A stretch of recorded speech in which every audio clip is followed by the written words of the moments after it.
Guys, welcome back to my channel Salesforce no. तो आज के इस वीडियो में देखने वाले गाइस हमारे एक्सपीरियंस क्लाउड का 10th सेशन, जिसमें हम क्रिएट करने वाले हैं एक click section, like quick link section.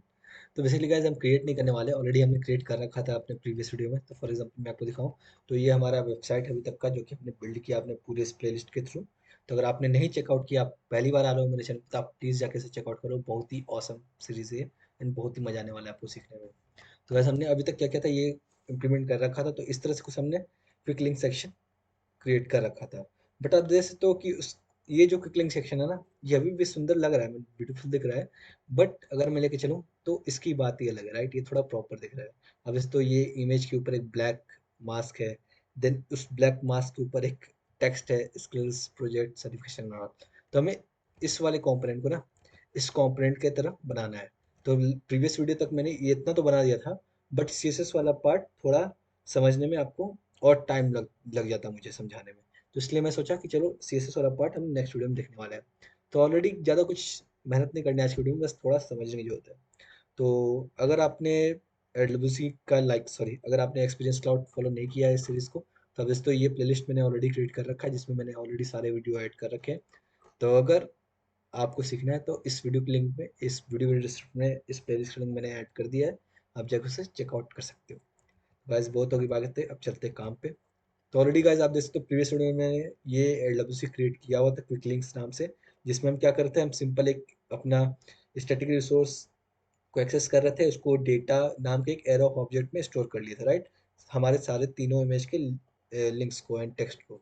And then हम अपने इस एचटीएमएल फाइल में फॉर ईच लूप रन कर रहे थे, एंड एसएलडीएस ग्रिड के हेल्प से हम क्या कर रहे थे, ये तीन कॉलम क्रिएट कर लिया। अब दोस्तों एक रो में तीन इमेज दिख रहे हैं हमारे, मतलब एक रो में हमने तीन कॉलम क्रिएट कर लिए थे, एंड उस तीनों कॉलम में एक एक इमेज हमने शो करवाया है। कैसे? इस फॉर ईच लूप के अंदर इस पर्टिकुलर सेक्शन का यूज करके। तो आज जो हम सीएसएस अप्लाई करने वाले हैं, जिसके हेल्प से हम इस पर्टिकुलर सेक्शन को इस सेक्शन में कन्वर्ट कर देंगे, इस वाले सेक्शन में। तो वो सारे सारे सीएसएस किस पर अप्लाई होने वाले हैं? इस पर्टिकुलर कॉलम के अंदर ही अप्लाई होने वाले हैं, राइट? तो आप देखते हो कि हमने यहाँ पे एक क्लास दे रखा है इमेज सेक्शन नाम का, राइट? तो चलते हैं, सबसे पहले हम क्या चाहेंगे, हम चाहेंगे कि हमारा जो इमेज है, राइट, हमारा जो ये इमेज टैग है, इसकी हाइट थोड़ी कम हो जाए। मतलब आप जैसे थोड़ा बड़ा दिख रहा है, तो अगर आप चाहते हो कि इतना ही हाइट रहे, तो आप मत कम करो, बट मैं चाहता हूँ कि हाइट थोड़ी कम हो जाए, इसलिए मैं अपने हिसाब से इसको चेंज करूँगा। तो मैं चाहता हूँ कि इस इमेज की हाइट कम हो जाए, तो क्या करना पड़ेगा, आप जैसे तो इस डिव के अंदर ही हमारे ये तीनों चीज़ें से, राइट? तो अगर मैं चाहता हूँ इन तीनों में से किसी भी चीज़ को चेंज करना, तो मैं क्या करूँगा, इस डिव पे जो क्लास है हमारा इमेज सेक्शन, उसको चलता यूज़ करता कॉपी करूँगा, और मैं सी एस एस फाइल में आता हूँ, देन डॉट करके उस क्लास नेम को पेस्ट कर दूंगा। जिसका मतलब गाइस हमने अपने इस पर्टिकुलर सेक्शन डिव को एक्सेस कर लिया है हमारे सी एस एस फाइल में। तो इस डिव के अंदर हमारा ये इमेज भी है, तो अगर हम इसको एक्सेस करना चाहते हो, क्या करना पड़ेगा हमें, उस क्लास के बाद space and I M G tag, simple. हम जो भी सीएसएस कोड देना चाहेंगे यहाँ पे दे सकते हैं, वो वहाँ पे अप्लाई होता जाएगा। तो फॉर एग्जाम्पल मैं चलता हूँ, हाइट देता हूँ फॉर एग्जाम्पल 8 रैम। तो basically guys 1 rem equals to 16 pixel होते हैं, तो आप चाहो तो पिक्सल में दे सकते हो, बट मैं रैम में दे रहा हूँ क्योंकि ये थोड़ा रिस्पॉन्सिव बनाने में हेल्प करता है। देन विड्थ में देना चाहूँगा 22 व्यू व्यू विड्थ। तो आप चाहो तो पिक्सल में भी दे सकते हो, बट मैं व्यू विड्थ में दे रहा हूँ। देन मैं चाहूँगा कि जब यूज़र उस पर क्लिक करे, फॉर एग्जाम्पल एक काम करूँगा, मैं इस चाहूँगा कि बैकग्राउंड जो उसका हो जाएगा, कवर हो जाएगा, राइट? देन बैकग्राउंड साइज होता है बेसिकली, एंड देन जो लास्ट प्रॉपर्टी मैं देना चाहूँगा, इस पे मैं चाहूँगा कि हमारे इमेज के ऊपर थोड़ा गैप क्रिएट हो जाए, राइट? तो मैं जानना चाहूँगा margin top equals to 2 rem. Okay, तो ये हमारा इमेज का हाइट और विड्थ सेटल हो गया है। तो मैं चलता हूँ इसे डिप्लॉय करके देखता हूँ कि हमारा ये कॉम्पोनेंट अब कैसा दिख रहा है। तो ये डिप्लॉय हो चुका है, तो अगर मैं चलता हूँ एंड इससे रिफ्रेश करता हूँ,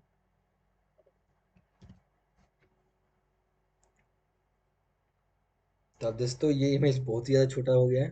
तो अगर आप चाहते हो थोड़ा बड़ा करना, तो आप सारी सारी चीज़ें अपने हिसाब से कर सकते हो। इसको थोड़ा बड़ा कर देता हूँ, इसकी साइज देता हूँ 10 रैम, राइट? अब मैं इसको चलता हूँ डिप्लॉय करता हूँ, तो डिप्लॉय हो चुका है। तो अब मैं इस चलता हूँ यहाँ पे, इंस्पेक्ट करता हूँ एंड यहाँ पे रिफ्रेश करता हूँ। तो अब ये थोड़ा प्रॉपर साइज में दिख रहा है, मतलब इमेज थोड़ी विजिबल है एंड थोड़ा सही दिख रहा है, राइट? अगर आप चाहते हो कि आप इससे ज़्यादा हाइट देना चाहो तो आप यहाँ पे उसका वैल्यू बढ़ा दो तो हाइट अपने आप बढ़ जाएगा, राइट। देन अब मैं चाहता हूँ कि ये जो टेक्स्ट है हमारा ये सेंटर पे है, राइट। तो इस चलते हैं यहाँ पे। अब जैसे तो ये डिव है, उसके अंदर ये टेक्स्ट है हमारा, एंड उस पर हमने एक क्या क्लास दिए रखा है, टाइटल क्लास। मैं चलता हूँ सिंपल CSS फाइल में, टाइटल क्लास को यहाँ पे पेस्ट करूँगा। देन उसके अंदर कुछ प्रॉपर्टी देना चाहूँगा जिसका नाम हो जाएगा, फॉर एग्जाम्पल मैं चलता हूँ, इसका पोजीशन देता हूँ एब्सोल्यूट। तो बेसिकली ये हम क्यों कर रहे हैं एब्सोल्यूट, क्योंकि हम चाहते हैं कि हमारी जो टेक्स्ट है ये सेंटर पे है, राइट। तो हमें क्या करना पड़ेगा, पोजीशन, लाइक पोजीशन एक CSS प्रॉपर्टी होती है जिसके हेल्प से आप कोई पर्टिकुलर कंटेंट को एक दूसरे कंटेंट के ऊपर प्लेस कर सकते हो, मतलब एक काइंड ऑफ ओवरले प्लेस कर सकते हो। तो जिस कंटेंट के ऊपर आपको उसको प्लेस करना है उसको आप पोजीशन रिलेटिव देते हो, एंड जिस कंटेंट को उसके ऊपर प्लेस करना है उसको आप पोजीशन एब्सोल्यूट देते हो, राइट। तो मैं चलता हूँ यहाँ पे पोजीशन एब्सोल्यूट देता हूँ, एंड इसका जो कलर है मैं दे दूंगा वाइट, एंड देन इसका फॉन्ट साइज में दे दूंगा 1.2 रैम। आप चाहो तो 18 पिक्सल दे दो, बात बराबर हुआ, राइट, क्योंकि 1 rem equals to 16 pixel. Then मैं चाहूँगा हमारा जो H1 को ऑलरेडी हमने स्टाइलिंग कर रखा है, राइट। तो बेसिकली अब क्या चाहूँगा मैं, तो अगर अब मैं चाहता हूँ कि हमारी जो टेक्स्ट है ये टॉप पे, ओके, सबसे पहले मुझे ये नहीं करना था, मुझे इस पे स्टाइलिंग करनी थी। तो आप दोस्तों ये सबसे टॉप मोस्ट जो डिव है वो है हमारा ये वाला, राइट। उसमें हमने क्या क्लास दे रखा है, इमेज सेक्शन। चलते हैं इस इमेज सेक्शन पे हमें कुछ कोड लिखने पड़ेंगे। तो सबसे पहले मैं जाऊँगा, इसका पोजीशन जो होगा वो रिलेटिव हो जाए, क्योंकि इसी डिव के ऊपर तो हमारे सारे सारे content at the top place होंगे, राइट। देन पोजीशन रिलेटिव के बाद मैं चाहूँगा कि इसकी वैल्यू जो जब यूज़र उसके ऊपर कर्सर लेके जाए तो वो फिंगर बदल जाए, राइट। तो मैं दूंगा कर्सर इक्वल्स टू पॉइंटर। तो फॉर एग्जांपल मैं समझाता हूँ। तो आप देख सकते हो अभी हमारा जो कर्सर है वो एक एरो टाइप दिख रहा है, राइट। बट मैं चलता हूँ इस कार्ड के ऊपर, इसको होवर करता हूँ, तब देखते हो अभी वो एक काइंड ऑफ हैंड बन गया है। तो इसको बोलते हैं कर्सर इक्वल्स टू, अगर आप पॉइंटर देते हो तो इस तरह से दिख जाएगा, ओके। तो ये हमारा हो गया। देन मैं चाहूँगा कि दूसरे का आप देखो यहाँ पे हमने इमेज और टेक्स्ट के बीच में एक डिव दिया है, और उस डिव को हमने यहीं पे क्लोज कर दिया, राइट। एंड उसमें हमने एक क्लास दिया ओवरले। तो बेसिकली इस क्लास का यूज़ करके हम क्या करने वाले हैं, ये जो ब्लैक ओवरले है ना, ये हमारे उस इमेज के ऊपर एक काइंड ऑफ प्लेस हो गया है, राइट। एंड उस ओवरले के ऊपर हमारा जो टेक्स्ट है वो प्लेस हो गया है। तो इस ओवरले वाले को यूज़ करेंगे तो कैसे एक्सेस कर सकते हैं, आप चाहो तो उसको डायरेक्ट यहाँ पे डॉट ओवरले करके एक्सेस कर लो, राइट। एंड देन इसके अंदर मैं देना चाहूँगा सबसे पहले पोजीशन एब्सोल्यूट, ताकि वो हमारे टॉप मोस्ट डिव के ऊपर आ जाए, राइट, ऊपर प्लेस हो जाए। क्योंकि आप दोस्तों की इमेज सेक्शन के ऊपर हमने पोजीशन दिया रिलेटिव, राइट। इमेज सेक्शन क्या है, हमारा टॉप मोस्ट डिव है, एंड उसके अंदर क्या है हमारा ये वाला डिव जिसका क्लास है ओवरले। तो अब ये हमारा ओवरले को अगर हम एब्सोल्यूट देते हैं तो वो इस डिव के ऊपर as a kind of place हो जाएगा टॉप पे। तो मैं सिंपल चलता हूँ यहाँ पे, पोर्शन एब्सोल्यूट हो गया। देन मैं इसकी हाइट एंड विड्थ देना चाहूँगा। तो बेसिकली आप गाइस एक चीज़ याद रखना, जो हाइट एंड विड्थ आपने अपने इमेज को दिया ना, सेम वही हाइट एंड विड्थ आपको इस ओवरले को भी देना है, तभी वो प्रॉपरली प्लेस होगा उसके टॉप पे। अदरवाइज गाइस आपका इधर उधर भागेगा। देन मैं चाहूँगा कि वो थोड़ा ट्रांसपेरेंट दिखे, राइट, कुछ इस तरह से। तो उसके लिए यूज़ होता है ओपेसिटी। तो ओपेसिटी की जो वैल्यू है वो मैं यूज़ करना चाहूँगा 0.6। एंड देन गाइस मैं चाहूँगा उसका जो बैकग्राउंड है वो बैकग्राउंड कलर में देना चाहूँगा, जिसका नाम होगा, या फिर बैकग्राउंड देता हूँ ब्लैक, यूज़ करता हूँ ब्लैक कलर देता हूँ डायरेक्ट। एंड देन मैं यहाँ पे बॉर्डर रेडियस देना चाहूँगा 0.5 रैम। तो बेसिकली 8 पिक्सल आप चाहो तो मैसेज कर सकते हो यहाँ पे, बॉर्डर नहीं बॉर्डर रेडियस, ताकि वो एंड में थोड़ा कर्व क्रिएट कर दे, राइट। अब दोस्तों हर एक कार्ड के एंड में थोड़ा कर्व है यहाँ साइड में, तो उसके लिए बॉर्डर रेडियस यूज़ होता है। तो इतना काम हो गया हमारा। तो अब मैं चलते उसे डिप्लॉय करता हूँ, देखते हैं अब क्या है, ओके। तो अब देखो हो क्या रहा है, हमने एस7 में एक टॉप मोस्ट डिव का पोजीशन रिलेटिव दिया है। देन उसके अंदर सबसे पहले हमारा डिव आ रहा है, तो उसको हमने दिया ऑब्सोल्यूट, तो ये इसके ऊपर आ जाएगा।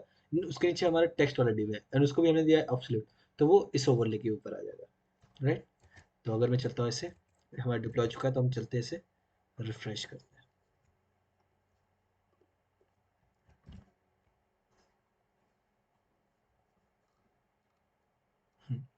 अभी भी ये ओवरले प्रॉपर वे में नहीं आ रहा, राइट, आप देख सकते हो यहाँ पे। तो चलिए देखते हैं, जैसा कि देख सकते हो हमें इस तरह से चाहिए, राइट, बट वो किस तरह से आ रहा है, वो कुछ इस तरह से आ रहा है। तो इसका क्या रीज़न हो सकता है। हम्म, तो बेसिकली सबसे पहले तो गाइज मैंने ये डिफ को H1 में कन्वर्ट कर दिया कि वो हमारा H1 होगा, बट अगर आप चाहो तो अगेन मैं डिफ में कर देता हूँ, नो इशू। बट मैंने क्या इशू फाउंड आउट किया, राइट, ये जो हमारा क्लास है S L D S hyphen align hyphen absolute centre, ये क्लास का नाम गलत है, ये हाइफन नहीं होगा, अलाइन के बाद अंडरस्कोर एब्सोल्यूट रहेगा, एंड देन एब्सोल्यूट के बाद हाइफन सेंटर रहेगा, राइट। इस तरह से क्लास का नाम रहेगा S L D S hyphen align underscore absolute hyphen centre. तो अगर अब मैं चलता हूँ इन्हीं से डिप्लॉय करता हूँ तो देखते हैं ये प्रॉपर वे में आ रहा है या नहीं। तो गाइस ये हमारा डिप्लॉय चुका है, अब मैं चलता हूँ यहाँ डायरेक्ट इन्हीं से रिफ्रेश करके ट्राई करता हूँ कि कैसा दिख रहा है। तो empty cache and how to do.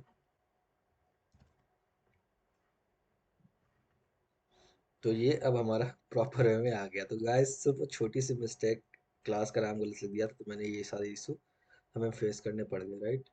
तो अब मैं चलता हूँ ऐसे, ये हमारे डेस्कटॉप में तो प्रॉपर दिख रहा है, तो हम चलते हैं इसे मोबाइल में देखते हैं। तो गाइस मोबाइल में देखो क्या हुआ, मोबाइल में वो इमेजेस इतने छोटे छोटे हो गए, राइट।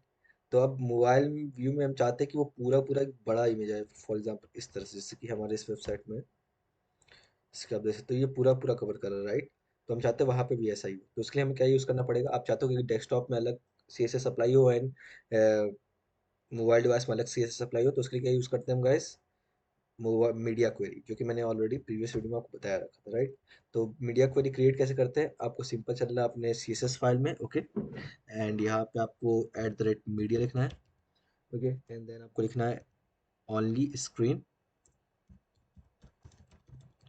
एंड देन उसके बाद आपको साइज देना, मतलब कितने पिक्सल साइज के लिए आप इस CSS कोड अप्लाई करवाना चाहते हो। तो फॉर एग्जांपल लिखना है हमें एंड, देन सबसे पहले आपको लिखना है मिनिमम विड्थ, तो सिंपल आपको देना है मिनिमम विड्थ। तो मिनिमम मोबाइल डिवाइस की विड्थ कितनी होती है, 320 पिक्सल, राइट। एंड देन आपको लिखना है एंड देन आपको लिखना है मैक्स विड्थ, राइट। तो मैक्स विड्थ मोबाइल डिवाइस कितनी होती है, 480 पिक्सल। तो गाइस अब हमने क्या किया, एक काम करता हूँ मैं टैबलेट के लिए भी ऑलमोस्ट कवर कर ही लेता हूँ, तो इसको मैं दे दूंगा 640 पिक्सल। तो बेसिकली सारे टैबलेट की डिवाइस तो नहीं कवर करेगा, बट हाँ कुछ स्मॉल स्मॉल टैबलेट्स के जो स्क्रीन साइज होता है उसको कवर कर लेगा। तो बेसिकली गाइस ये हमने क्या किया, ये हमने एक मीडिया क्वेरी का सेक्शन क्रिएट कर लिया। तो इससे होता क्या है कि आपने जो भी मिनिमम और मैक्स विड्थ दी है, तो अगर इतने इस पर्टिकुलर पिक्सल से इस पर्टिकुलर पिक्सल के बीच में अगर आपका यूज़र उस डिवाइस में आपकी सर्विस कंपोनेंट को ओपन करता है, तो आप इसके अंदर जो भी CSS कोड दोगे वो अप्लाई हो जाएगा। मीन्स फॉर एग्जांपल आप देख सकते हो कि डेस्कटॉप में हमारा इमेज इस तरह से आ रहा है, राइट, बट मोबाइल में हमारा कैसा हो जा रहा है, मोबाइल में हमारा एकदम श्रिंक हो जा रहा है। वैसे क्यों हो रहा है, क्योंकि डेस्कटॉप के लिए हमने अगर मैं आपको लेके जाऊँ तो ये है हमारा इमेज, राइट, ये है हमारे इस डिव के अंदर कौन सा क्लास है, इमेज सेक्शन। तो अगर मैं लेके चलता हूँ आपको, तो आप देखते हो इमेज सेक्शन के थ्रू हमने इमेज को एक्सेस किया एंड उसके अंदर हमने ये हाइट विड्थ दे दी है। इसलिए वो ये जो हाइट विड्थ है ये डेस्कटॉप के लिए तो प्रॉपर दिख रहा है, राइट, ये डेस्कटॉप के लिए तो ऐसे प्रॉपर दिख रहा है। बट जब ये मोबाइल में जा रहा है ना, तो मोबाइल में भी सेम हाइट विड्थ अप्लाई हो जा रही है। तो जब ये हाइट विड्थ अप्लाई हो रही है मोबाइल डिवाइस में, तो वो ऐसे श्रिंक हो जा रहा है। तो हम चाहते हैं कि जब यूजर मोबाइल डिवाइस में से ओपन करे तो इसकी हाइट एंड विड्थ चेंज हो जाए। तो उसके लिए क्या करना पड़ेगा, सिर्फ हमें यही क्लास कॉपी करना है, राइट, एंड इस मीडिया क्वेरी के अंदर आके उसको पेस्ट कर देना है। एंड अब आप जो भी हाइट एंड विड्थ यहाँ पे दोगे वो सिर्फ और सिर्फ मोबाइल डिवाइस पे ही अप्लाई होगा। फॉर एग्जाम्पल मैं चलता हूँ, इसको देता हूँ हाइट को 12 दे देता हूँ, एंड देन विड्थ को मैं 100% देता हूँ, राइट, क्योंकि अब तो हमें फुल स्क्रीन चाहिए ना। तो मैं चलता हूँ 100% दे देता हूँ। देन बैकग्राउंड कवर रहेगा, मार्जिन रहना हमारा वही रहेगा, मार्जिन टॉप तो बेसिकली दूं या ना दूं, दे ही देते हैं। तो guys and apart from that, अगर आपको पता हो तो आपके इस इमेज के ऊपर ही आपका ये ओवरले ब्लैक वाला, तो हमें वो ब्लैक वाले ओवरले की भी हाइट विड्थ सेम रखनी पड़ेगी, जैसे कि मैंने ऑलरेडी बता रखा है। तो जैसे तो ये हमने दिया इमेज सेक्शन के ऊपर ओवरले का, तो हाइट एंड विड्थ सेम दिया था हमने डेस्कटॉप के लिए, तो सेम हमें क्या करना पड़ेगा, सेम हमें मोबाइल डिवाइस के लिए भी रखना पड़ेगा। तो मैं सिंपल चलता हूँ, यहाँ पे 12 कर दूंगा एंड यहाँ पे 100% कर दूंगा, लाइक दिस। तो गाइस हमारा काम हो गया। अब मैं चलता हूँ इसे डिप्लॉय करता हूँ, देखते हैं कि हमारा ये कंपोनेंट कैसा दिख रहा है। तो गाइस ये है कोड पूरा, आप देख सकते हो स्क्रीन को पॉज करके। सिंपली मैं चलता हूँ एंड यहाँ पे कहा गया हमारा, ये है ना, हाँ। तो अब मैं चलता हूँ इसे मोबाइल में ओपन करता हूँ, तो गाइस देखना अभी मैं रिफ्रेश करूंगा तो ये प्रॉपर में दिखने लगेगा, क्योंकि हमने मोबाइल डिवाइस के लिए उसकी हाइट एंड विड्थ चेंज कर दी। तो आप देख सकते हो गाइस अब ये पूरा पूरा फुल स्क्रीन पे आ रहा है, राइट। तो अब ये थोड़ा प्रॉपर दिख रहा है, मतलब एक रिस्पॉन्सिव टाइप ऑफ दिख रहा है। तो अगर मैं चलता हूँ इसे टैबलेट में ओपन करता हूँ तो वो भी देख लेता हूँ कैसे दिख रहा है। टैबलेट में इस तरह का दिख रहा है, एंड मैं चलता हूँ डेस्कटॉप में देखता हूँ, डेस्कटॉप में भी है, प्रॉपर दिख रहा है जैसा कि हमें चाहिए। तो गाइस आज के इस सेशन के लिए बस इतना ही। हमने सीख लिया कि किस तरह से आप एक रिस्पॉन्सिव क्विक सेक्शन क्रिएट कर सकते हो। And then guys next video हम देखेंगे किस तरह से आप पेजेस क्रिएट करोगे, ताकि जब भी यूजर जिस पर्टिकुलर कार्ड क्रिएट करे उस पर्टिकुलर पेज पे वो रिडायरेक्ट हो जाए। फॉर एग्जाम्पल अगर प्रोजेक्ट पे क्लिक करता है तो प्रोजेक्ट वाले पेज पे रिडायरेक्ट हो जाए फॉर दैट। तो सब क्या बोलते हैं, navigation in experience cloud page using LWC. तो हम नेक्स्ट वीडियो में देखने वाले हैं। तो गाइस आज के इस वीडियो के लिए बस इतना ही, अब मिलते हैं नेक्स्ट वीडियो में। तो तब तक के लिए guys goodbye and have a great day.